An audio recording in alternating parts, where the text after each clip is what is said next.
Comprendre le cancer du sein.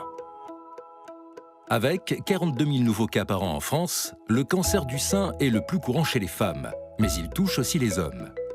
Une femme sur 8 en développe un dans sa vie, surtout à partir de 50 ans.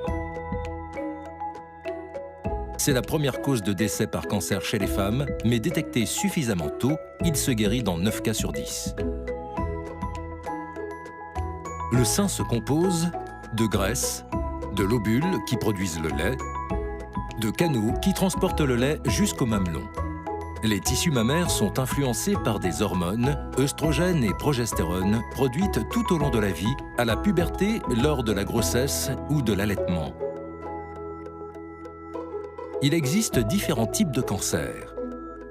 Le carcinome canalaire est le plus fréquent et se forme à l'intérieur des canaux de lactation.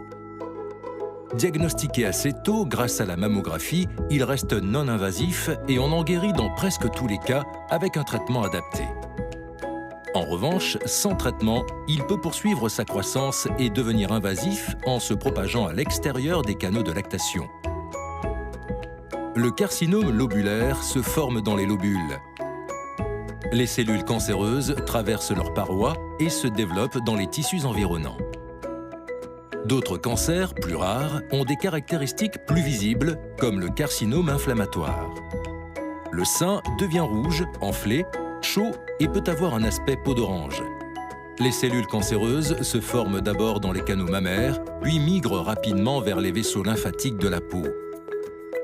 La maladie de Paget du sein, caractérisée par une petite plaie au mamelon qui ne guérit pas, se forme au niveau de la partie superficielle de la glande mammaire.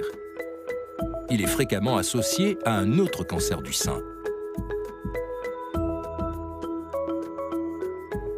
Pour dépister le cancer du sein, l'examen le plus rapide et efficace est la mammographie.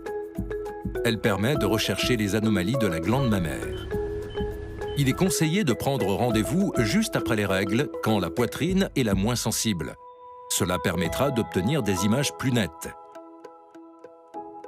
Cet examen doit être effectué à partir de 50 ans et à partir de 30 ans en cas d'antécédents familiaux ou si vous constatez une anomalie sur votre sein.